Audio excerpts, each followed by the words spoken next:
Hello everyone, welcome to Gen Z Education and I'm your educator Shrija Banerjee. So today we are going to complete Ancient India Chapter 1 Part B. Okay, and Part A में हमने already cover कर लिया है बहुत कुछ. So बिना time waste किए चलिए हम आगे बढ़ते हैं. So before starting this video, I would like to give you a brief summary what we have done.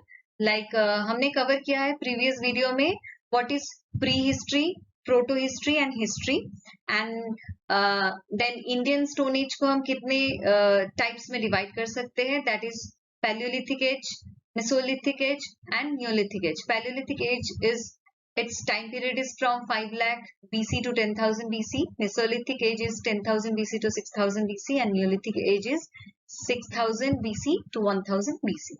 So today we will start with Mesolithic age, okay, which is late Stone Age, which is also called late Stone Age. And Paleolithic age हमने पहले video में पिछले video में cover कर लिया है जिसको हम Old Stone Age कहते हैं. Okay, so let's start with Mesolithic age. Now, what is Mesolithic age then? Mesolithic age, which also means age of hunters and herders, means यहाँ इस age में जो human थे उन्होंने hunting के साथ साथ herding भी सीख ली थी. Okay, so that is why it is called hunters and herders age. Now, इसके important points क्या थे? It is the intermediate stage in Stone Age. Why intermediate? Because इससे पहले Paleolithic age है जो कि first stage था जिसको हम Old Stone Age कहते हैं, and second one is Mesolithic age जो अभी हम करने वाले हैं. Mesolithic age इसको हम intermediate stage कहते हैं क्योंकि इसके बाद है Neolithic. So ये Neolithic and Paleolithic के बीच में आता है. That's why. Now come down to next point, that is Mesolithic people lived on hunting, fishing and food gathering. So now people have learned not only hunting, along with hunting people know how to fishing, how to do food gathering. Okay, that was also prevailing in the previous phase, but now people can do herding also. And in later stages they domesticated animals. That's why they knew how to do herding. Now size of the tools were reduced. This is the phase when the size of the tools were reduced. So there is a specific reason क्यों tools के size reduced हो गए. इसको जानने के लिए हमें next point में जानना पड़ेगा. That is the characteristic tools of this age were microliths. So इस age में जो characteristic tools थे जो बहुत famous है जो सबसे important भी है वो है microliths. Now what is microlith? Here you can see in this picture you can see small tools. Okay, miniature tools we can say. ये ऐसा एक phase था जब human being miniature tools बनाने लगे थे. Now there is a specific reason for that. पिछले video में हमने देखा हुआ है कि human जब पहले शुरुआती दौर पर human tools बनाने लगे थे वो बड़े पत्थरों से बने थे और वो अपनी शेप में भी थोड़े बहुत ब्लंट थे और उतना शार्पनेस नहीं था. लेकिन अभी मिनिएचर टूल्स बहुत शार्प है, पतले हैं. इसका रीजन क्या है? देखिए, जब नदियां बहुत तेजी से बहने लगी और उसके साथ साथ अपने साथ साथ बड़े पत्थरों को भी बहाने लगी. सो इससे क्या हुआ? बड़े पत्थर बहते टूटने लगे, उसके साइज धीरे छोटे होने लगे और इसी तरह बहते हर जगह घिसते हुए और धक्का खाते हुए क्या हुआ? जो पत्थर का जो साइज था वो धीरे छोटा और पतला होने लगा. सो इससे क्या हुआ? ह्यूमन को अब बड़े पत्थर जो नदियों के किनारे में बसे हुए थे, नदियों के पास से ही वो अक्सर पत्थर इकट्ठा करते थे, तो उनको बहुत छोटे पत्थर मिलने लगे. तो उन्होंने उन्हीं पत्थरों से अपने टूल्स बनाना शुरू कर दिया. इससे उन्होंने देखा एक चेंज क्या आया कि उन्होंने देखा कि इससे उनका काम और आसान होने लगा. सो उन्होंने और ज्यादा फोकस किया इन टूल्स पर. So that is why microliths was very much available in that period. Okay, so that was the reason. Now come down to the next point. Pottery was absent at most Mesolithic sites, but was present at Langnaj in Gujarat. So most of the sites में pottery नहीं था, लेकिन Langnaj, which was in Gujarat, and Kaimur region of Mirzapur, which is in UP, इन दोनों जगह में pottery का evidence मिला है. Next, plant cultivation started in the last phase of this age. So इस phase की शुरुआत में plant cultivation नहीं किया है humans ने, लेकिन धीरे धीरे जब ये phase खत्म होने को आया तब लोगों ने plant cultivation भी शुरू कर दिया. The Mesolithic era initiated the rock art, now which is the most important phase of this era. What? उन्होंने human ने क्या किया? वो रॉक आर्ट या रॉक पेंटिंग जिसे हम कहते हैं वो उन्होंने शुरू कर दिया. So the first rock painting in India was discovered at Sohagi Ghat, which is very important क्योंकि इससे क्वेश्चंस बनते हैं कि किस ईयर में और किस जगह रॉक पेंटिंग सबसे पहले पाया गया था. So the year was 1867. The first rock painting in India was discovered at Sohagi Ghat. Okay, that is in Kaimur hills in UP. Okay, and उसके बाद बहुत सारे ऐसे साइट्स है जहां पर ऐसे रॉक पेंटिंग्स मिलते रहे और वो बेसिकली वो रॉक पेंटिंग केव्स के अंदर ही बनाने लगे थे. सो ऐसे 150 such sites are available right now. Now, rich concentration in central India such as Bhimbetka caves. अब इन रॉक पेंटिंग्स को ज्यादातर देखा गया है कि सेंट्रल इंडिया में इन्हें पाए जाने लगे हैं और ये ज्यादा बहुत इनमें से फेमस है भीमबेटका केव्स. इससे बहुत सारे क्वेश्चंस भी बनते हैं. वहां का रॉक पेंटिंग बहुत फेमस है. अक्सर हर किताब में इस भीमबेटका केव्स का हमें पिक्चर देखने को मिल जाता है. Okay, so not only Bhimbetka caves, Kharwar, Jaora, Kathotia which is in MP and some other parts of Odisha and Kerala was also there. Okay, so next point is pictures were animal dominated. So वहां पे जो rock paintings उन्होंने बनाए थे वो किस तरह के थे? वो डोमिनेटेड था मोस्टली एनिमल्स के ऊपर. तरह तरह के एनिमल्स के पेंटिंग्स बनाए हुए थे. However, no snakes was depicted in Mesolithic paintings. But Mesolithic paintings में जो बहुत इंपॉर्टेंट है कि स्नेक्स का कोई एविडेंस नहीं मिला है. इसका मतलब हो सकता है कि तब स्नेक्स का कोई अस्तित्व नहीं था. Now, important Mesolithic sites, कौन से sites थे? Bagor, which is in Rajasthan on river Kothari, is one of the largest and best documented Mesolithic site in India. ये सबसे बड़ा है और सबसे ज्यादा important site है. Okay, Mesolithic site. It's in Bagor, which is in Rajasthan. Then Adamgarh, which is in MP. Bagor and Adamgarh provides the evidence for domestication of animals also. Okay, and then next point is south of river Krishna and Tinnaveli in Tamil Nadu, Birbhanpur in West Bengal. मैं आपको बताना चाहूंगी बीरभानपुर ये लगभग आपका दुर्गापुर बोल के एक जगह है वेस्ट बंगाल में, उसी के आसपास है.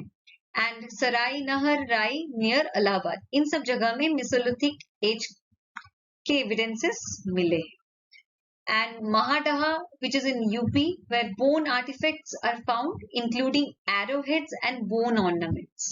So arrowheads भी बनने लगे थे and bone ornaments भी पाए गए हैं जो कि मेसोलिथिक एज के थे. Now Neolithic age, यहीं पर हमारा मेसोलिथिक एज कवर हो जाता है. जो भी इंपॉर्टेंट पॉइंट्स थे मैंने आपको करवा दिए हैं. Now the last phase of stone age, that is Neolithic age, which is also known as New Stone Age. Okay, this Neolithic age is also known as New Stone Age.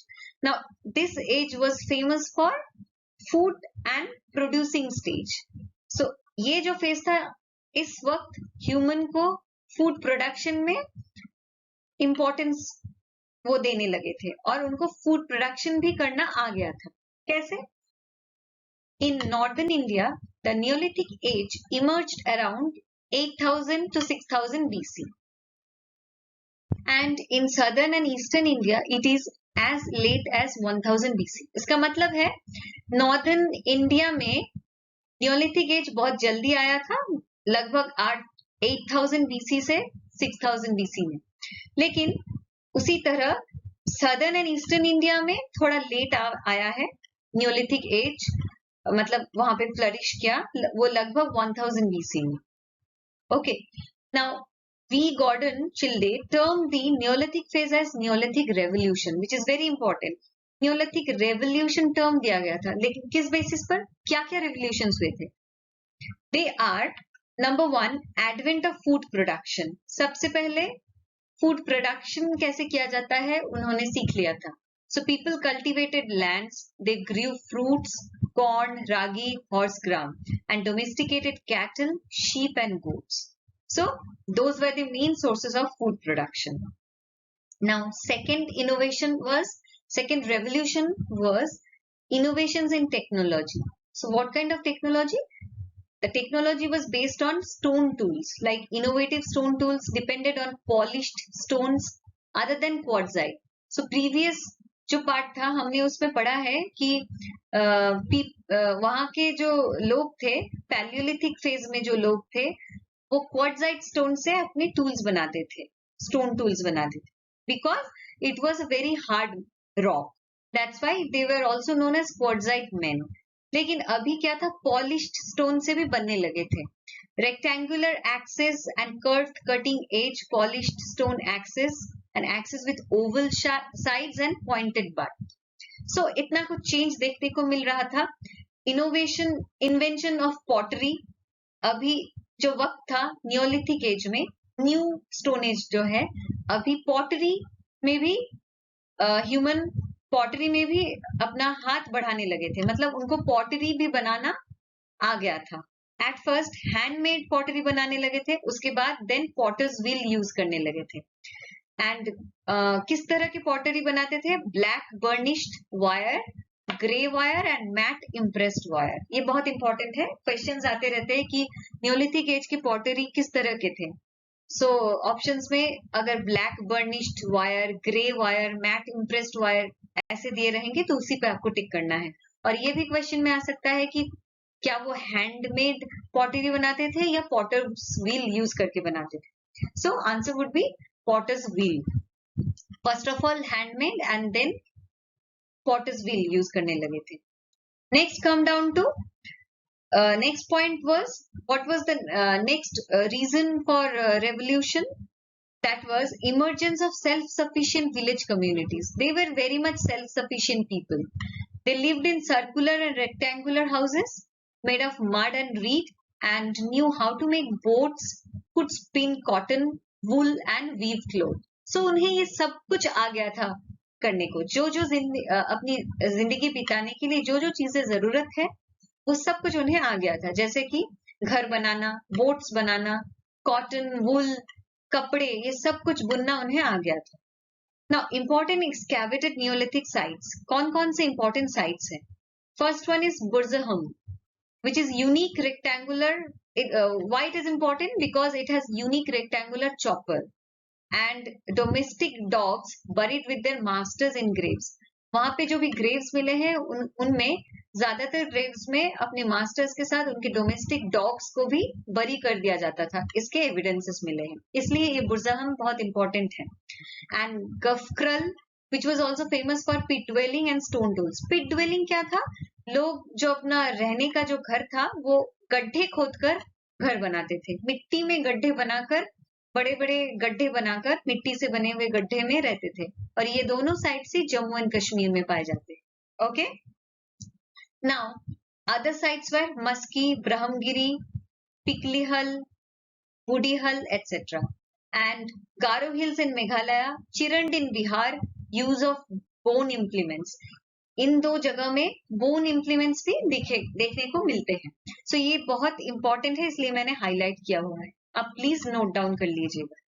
Then come down to next point, that is Sarai Khola near Taxila on Potwar plateau, Amri, Kot Diji and Mehrgarh, which is the earliest Neolithic site at Baluchistan. So Mehrgarh जो है ये Baluchistan site में पाया जाता है and it is the earliest Neolithic site which is very important and जो कि Pakistan province में है. Now come down to the next point, that is Belin Valley on the northern spurs of Vindhyas and middle part of the Narmada Valley, which is very important because the most important point is ये दो जगह है, Belin Valley on the northern spurs of Vindhyas and the middle part of the Narmada Valley. यहाँ पे evidence of all the three phases of Stone Age देखने को मिलते हैं, जैसे Palaeolithic, Mesolithic and Neolithic settlements, ये तीनों सेटलमेंट्स ही इन दोनों जगह में मिली है। सो ये इसलिए इंपॉर्टेंट है, मैं इसे स्टार मार्क करके रख रही हूँ। Okay, now come down to another part. यहां तक हम जब जो भी पढ़े हैं वो था स्टोन एज का इंपॉर्टेंट पार्ट, जो 3 फेजेस में हमने बांटा था स्टोन एज को बांटा हुआ है, हमने उसको कंप्लीट कर लिया है। That is Palaeolithic, Mesolithic and Neolithic. Now एक अलग फेज आया था जहां पे सिर्फ स्टोन टूल्स नहीं, वहां पे मेटल्स का भी यूज शुरू हो गया था। सो चैल्कोलिथिक एज इसलिए इंपॉर्टेंट है क्योंकि अब ह्यूमन को मेटल्स का भी यूज करना आ गया था, इस्तेमाल करना उन्हें आ गया था। So the emergence of the use of metals started along with the stone tools. It is also known as copper stone age. So questions में कभी कभी चैल्कोलिथिक एज नहीं देकर कॉपर स्टोन एज भी कहा जाता है। सो इस क्वेश्चन से ही पता चलता है first metal was copper, the first metal to be used was copper, okay, which is very important. And though occasionally used bronze also, bronze भी कभी कभी ओकेशनली यूज किया जाता था। Next point is Chalcolithic people domesticated cows, sheep, goats, pigs and buffaloes and hunted deers. And the most important point is that they ate beef but did not like pork and acquainted with horses, which is important. Okay, then come down to the next part. The next point I would say, that is they domesticated animals and they slaughtered the animals for food, not for their dairy products, which is another important point. इससे questions बनते हैं। उन्होंने जो भी animals domesticated किए थे, पाले थे, उनके मिल्क प्रोडक्ट्स के लिए नहीं, डायरेक्टली उनको स्लॉटर करके उनसे मीट प्राप्त करते थे, उनके मीट का इस्तेमाल करते थे for making food. And they used to produce rice, wheat, bajra and several pulses. They practised jhum cultivation. Now, what is jhum cultivation or slash burning?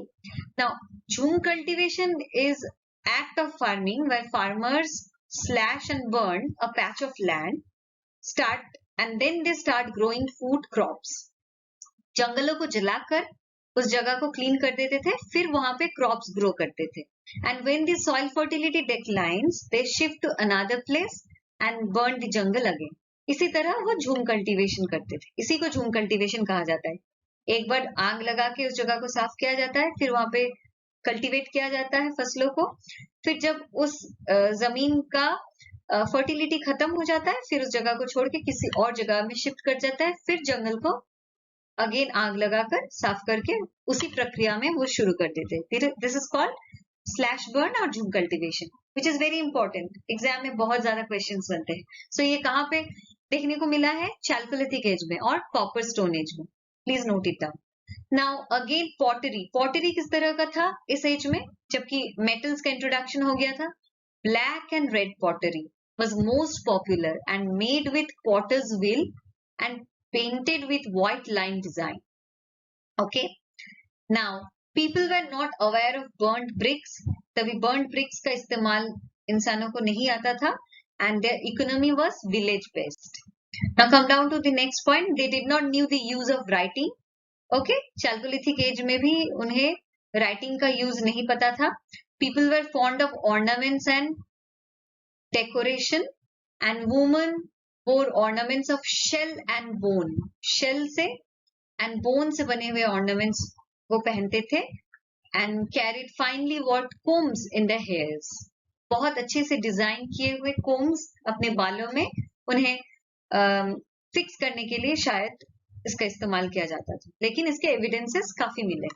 Okay, so bull was the symbol of their religious cult. They knew spinning and weaving and fond of, and they mostly found in southeastern Rajasthan, western MP and western Maharashtra.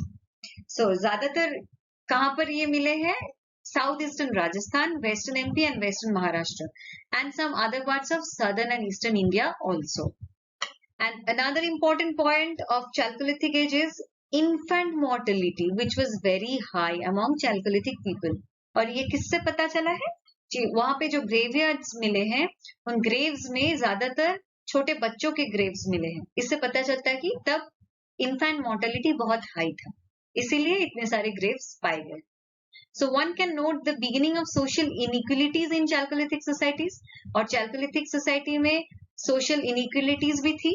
इस किससे पता चलता है कि वहां पे जो houses मिले हैं माना जाता है कि chiefs जो वहां पे प्रमुख थे उनके हाउस रेक्टेंगुलर शेप्स के थे और जो उनके बिलो थे उनके हाउसेस राउंड हट्स थे. इससे पता चलता है कि Chalcolithic society में भी indifferences थी.